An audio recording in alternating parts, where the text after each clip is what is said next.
Welcome back. FATF कवानीन हर सूरत पास कराएंगे। FATF कानून की मुखालफत कौमी अहदाफ की मुखालफत है। बात करेंगे हमारे नुमाइंदे अब्दुल कादिर से। कादिर बताइए। देखिए, वज़ीर आज़म इमरान खान FATF कानून हर सूरत कौमी असम्बली से और सेनेट से मंजूर कराने के लिए पुराज़्म हैं। अब से कुछ देर पहले उनकी मुशीर पार्लिमानी अमूर डॉक्टर बाबर अवान से मुलाकात हुई है, जिसमें अहम आइनी, कानूनी और मुल्की अमूर समेत FATF से मुताल्लिका जो कानून साजी का मामला है उस पर तफसीली मुशावरत हुई है।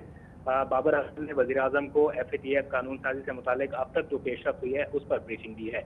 वज़ीर आज़म ने हिदायत की है कि सोमवार से कौमी असम्बली और अलग अलग इजलास मुनक्किद किया जाए और साथ ही इस अज़्म का इजहार किया है कि FATF कवानीन हर सूरत पास कराए जाएंगे। वज़ीर आज़म ने कहा है कि FATF कवानीन की मुखालफत कौमी अहदाफ की मुखालफत है। साथ ही उन्होंने बाबर अवान को हिदायत की है कि वो जितने भी ज़ेर इल्तवा बिल्स हैं उनको फौरी मुतल्लिका वज़ारतों को हिदायत की जाए कि वो पार्लियामेंट्री अफेयर्स को भेजे जाएँ। साथ ही वज़ीर आज़म ने यह भी कहा है कि मुल्की सलामती और अवामी मुफाद की कानून साजी में ताख़ीर नहीं होनी चाहिए।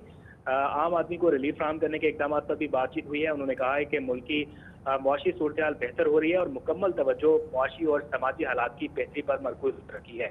बाबर अवान ने भी बातचीत करते हुए कहा है कि अवामी रिलीफ के लिए जो हालिया हुकूमती इक़दाम हैं उनके मुस्बत नताइज मिल रहे हैं। खासतौर पर पेट्रोलियम मसनूआत की कीमतों में इजाफा न करके अवाम को रिलीफ दिया गया है और यही हुकूमती ताउन अवाम के लिए इत्मीनान का बाइस बनेगा। कादिर, बहुत शुक्रिया। उधर सुप्रीम कोर्ट ने शुगर कमीशन रिपोर्ट कलअदम करार देने का सिंध हाई कोर्ट का फैसला मुअत्तल कर दिया है। 20 शुगर मिल्स को नोटिस जारी करते हुए समात 1 माह के लिए मुलतवी कर दी गई है।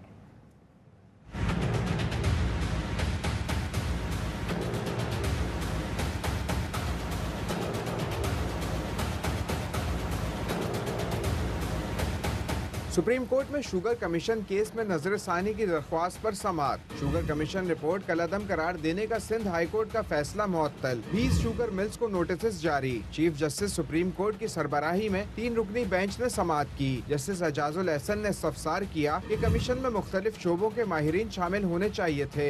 अटॉर्नी जनरल ने बताया कि रिपोर्ट में सजा तजवीज नहीं करना थी, मजीद तहकीकात महकमों ने खुद करना थी, जिस पर चीफ जस्टिस ने रिमार्क्स दिए कि एक एतराज ये था कि कमीशन का नोटिफिकेशन जारी नहीं हुआ था। अटॉर्नी जनरल ने कहा कि नोटिफिकेशन जारी हुआ था, गैजेट में शायद ताखिर से हुआ। सुप्रीम कोर्ट ने हुक्म दिया कि शुगर स्कैंडल पर मुतालिका इदारे तहकीकाती अमल जारी रखेंगे। इस दौरान सिंध हाई कोर्ट के फैसले पर अमल दरामद मुअत्तल रहेगा। केस की समाअत 1 माह बाद होगी। वफाकी हुकूमत ने शुगर कमीशन रिपोर्ट के हवाले से सिंध हाई कोर्ट के फैसले को सुप्रीम कोर्ट में चैलेंज किया था। नैब सखर का सिंध के वजीर सुहेल अनवर सयाल की लाड़काना में रहायशगाह पर छापा। जराये के मुताबिक नैब टीम ने सुहेल अनवर सयाल की रहायशगाह से अहम दस्तावेज तहवील में ले ली। नैब की टीम मजीद कार्रवाई में मसरूफ है, तफ्तीश भी की जा रही है। बाबू इकबाल हमारे नुमाइंदे साथ है, उनसे मजीद जानते हैं। बाबू इकबाल, बताइए।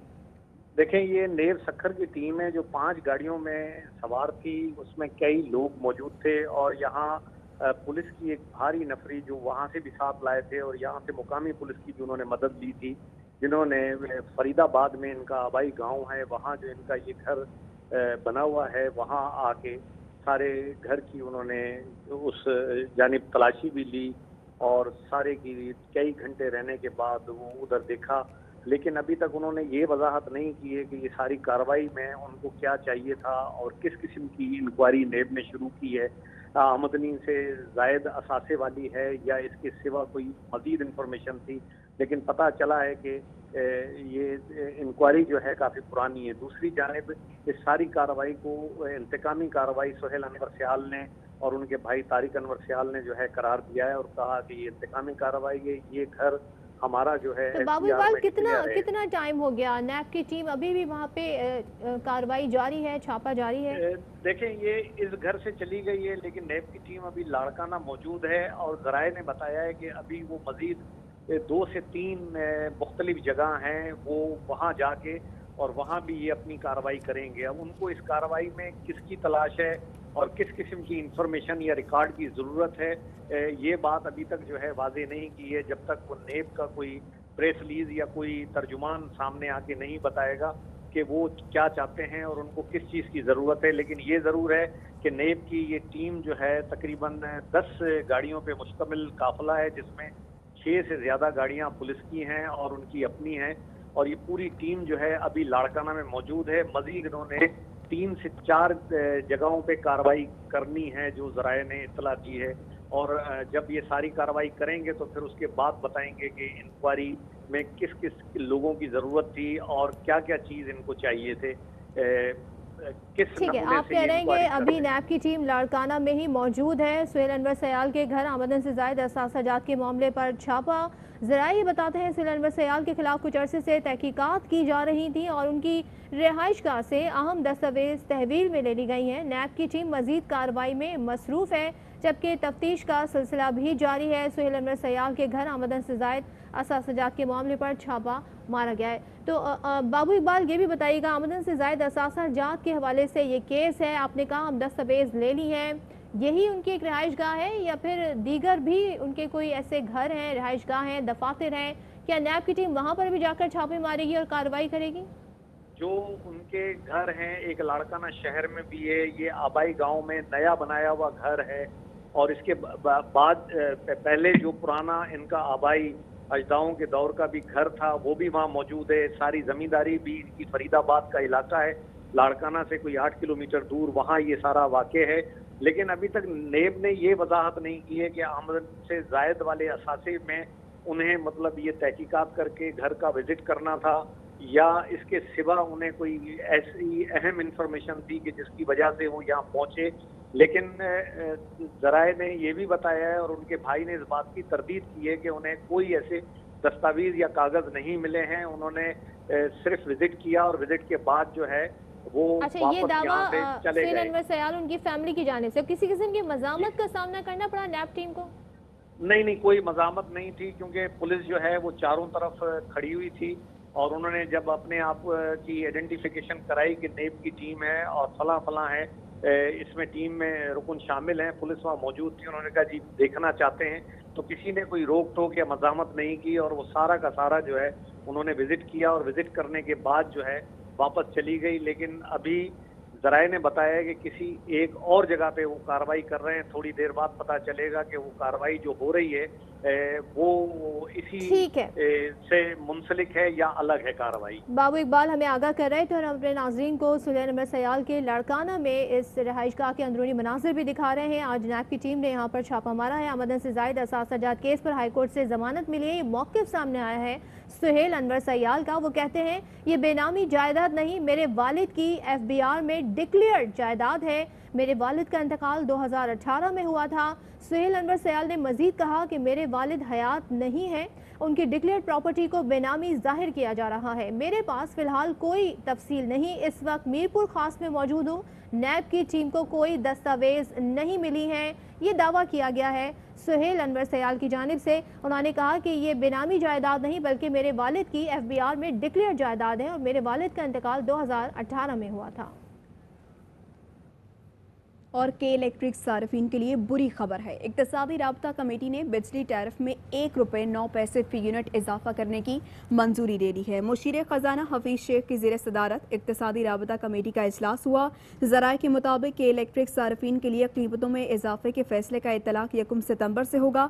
इजाफा 2016 से 2019 के दौरान सेमाही एडजस्टमेंट की मद में किया गया है। वफाकी हुकूमत के इलेक्ट्रिक को 4 अरब 70 करोड़ रुपए सब्सिडी की मद में देगी।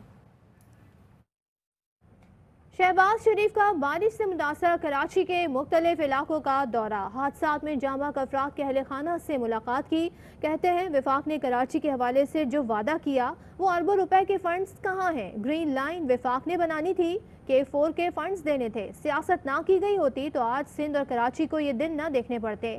इमरान खान अवामी मसाइल पर सियासत ना करें। वफाकी हुकूमत को सिंध हुकूमत की भरपूर मुशावरत से भरपूर तरक्याती काम यहाँ पर शुरू करने चाहिए। वफाक ने जो वादा किया था कि हम अरबों रुपए कराची के लिए फंड्स मुहैया करेंगे, वो फंड्स कहाँ हैं? अगर वो फंड्स मुहैया किए गए होते और मिलकर काम किया गया होता और सियासत ना की गई होती कि हमें आज ये दिन ना देखने पड़ते। सुभाषण के जो ऐलान किया था वफाक ने, मेरा नहीं ख्याल को ढेला भी दिया हो। ये ग्रीन लाइन वो वफाक ने बना के देनी थी। नवाज शरीफ की हुकूमत ने जो फंड मुहैया किए, उसके बाद कितने फंड मुहैया किए किसी को इल्म नहीं। मिलकर जो पानी का मसला हल होना था K4, उसके लिए वफाक ने और सिंध हुकूमत ने मिलकर उसके वो फंड मुहैया करने थे। वफाक ने उसके लिए क्या किया? कराची में जो सीवरेज पड़ना है, सड़कें पड़नी हैं, और दूसरे जो पानी का मसला है, ये वफाक को चाहिए कि वो पाकिस्तान का दारुल खिलाफा इस्लामाबाद, उनका फर्ज बनता है कि वो यहाँ बैठे और मिलकर यहाँ के मसाइल। पीटीआई रहनुमा खुर्रम शेरजमान कहते हैं कि कराची की मदद को वो बंदा आया जिसने जलजिला और सैलाब ज़दगान के फंड्स खाए। हालत ये है, जब ये कराची पहुंचे तो अवाम चोर चोर कहकर पुकार रहे थे। सुना है आज शहबाज शरीफ बिलावल जरदारी से भी मिलेंगे। कराची के अंदर सैलाब ज़दगान की मेरे ख्याल से हमदर्दी करने के लिए जो शहबाज शरीफ यहाँ पर आए, और हैरत तो इस बात की कि वो साहब आए जो खुद सैलाब ज़दगान और जलजिला ज़दगान के फंड्स को जो खाकर बैठे हुए हैं। हालत यह है कि जब यहाँ पर कराची पहुँचे हैं तो आवाम इनको चोर चोर करके पुकार रही है। और मज़े की बात है कि आज ये जाके शायद बिलावल जरदारी से भी मिलेंगे।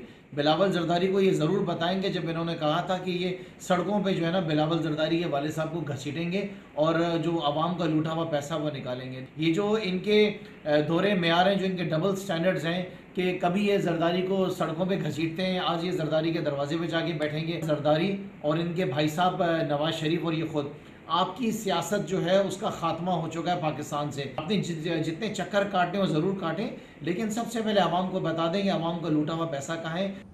कराची के बरसाती नालों को असल हालत में बहाल करने के लिए बड़ा एक्शन। इंतजामिया का गुज्जर नाले पर कायम तजावुजात के खात्मे के लिए ग्रैंड ऑपरेशन जारी है। पहले मरहले में 3 मकामात पर पथारे और दुकानें गिराई जा रही हैं। इंतजामिया के मुताबिक नाला स्टॉप पर 7000 दुकानें और 9000 से ज़ायद मकानात गैर कानूनी हैं, जिसको खाली करने के लिए नोटिस जारी कर दिए गए हैं।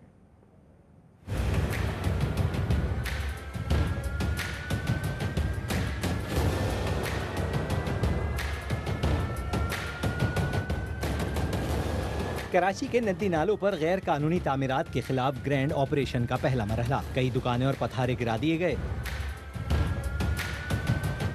गुज्जर नाले के अतराफ तजावुजात के खात्मे के लिए बैक वक्त 3 मकामात पर ऑपरेशन जारी है। कैफे प्याला से ज़ियाउद्दीन अस्पताल तक, दूसरा 3 हट्टी पर और तीसरा न्यू कराची नाले पर ऑपरेशन जारी है। Assistant commissioner north Nazimabad Arsalan Salim का कहना है कि पहले मरहले में किसी मकान को नहीं गिरा रहे। ऐसी इंस्टॉलमेंट्स या ऐसी स्ट्रक्चर्स गिरा रहे हैं जो डिस्पोजेबल है, जैसे छपड़े। परमानेंट रेजिडेंशियल जो कंस्ट्रक्शन हुई थी, हम उसको तो अभी हम इस फेज में छेड़ ही नहीं ना रहे। एसी नॉर्थ नाज़िमाबाद के मुताबिक ऑपरेशन के जरिए गुज्जर नाले के दोनों अतराफ 40 फीट जगह खाली कराई जाएगी। 110 के करीब जो है वो आपका नाला था और दोनों तरफ इसके 40-40 फुट जगह खाली थी। हम इसको उस प्लान पे रिस्टोर करेंगे इवेंचुअली। एंटी इंक्रोचमेंट पुलिस की जानिब से नाला स्टॉप पर रेड मार्किंग कर ली गई है। इंतजामिया के मुताबिक नाला स्टॉप पर 7000 दुकानें और 9000 से ज्यादा मकानात गैर कानूनी हैं। दुकानों और मकानात को नोटिस भी दिए जा रहे हैं। इलाके मकीनों ने मुतालबा किया है कि मुतबादिल जगह फराहम की जाए। हम तैयार हैं, मस्जिद हमारे को जगह दी जाए। अब मजबूरी थी कि लिहाजा के गवर्नमेंट हमारे को जगह दे दे, हम खुद खाली करके चले जाएंगे और लिहाजा हमारे को थोड़े पैसे दिए जाएं। जब 35 साल पहले आप लोग कहाँ थे, बात यही आ जाती है, क्योंकि लीज है, गैस मैंने अपने नाम करवाया, इलेक्ट्रिक का ये मसला, वो मतलब हर चीज़ का सही है। अब दूसरी बात ये है कि आप तोड़ के कम से कम जगह तो दें आप। अच्छा, आपको जगह मिसाल के तौर पे दे दी, सरजाली से भी आ गए, बनाएंगे कैसे आप? हमारे घर बना दें, हम बाइज्जत जाएंगे, किसी को कोई तकलीफ बगैर बचाए। सीनियर डायरेक्टर एंटी इंक्रोचमेंट का कहना है कि मुतबादिल जगह फराहमी के बाद ऑपरेशन का दूसरा मरहला शुरू होगा। रिहायशी अफराद को बेघर नहीं किया जाएगा। ऑपरेशन में KMC एंटी इंक्रोचमेंट का अमला, रेंजर्स, पुलिस और एंटी इंक्रोचमेंट पुलिस के 100 से ज्यादा जवान हिस्सा ले रहे हैं। सुई गैस और K इलेक्ट्रिक की टीमें भी मौके पर मौजूद हैं। वापस आएंगे एक ब्रेक के बाद, हमारे साथ रहिए।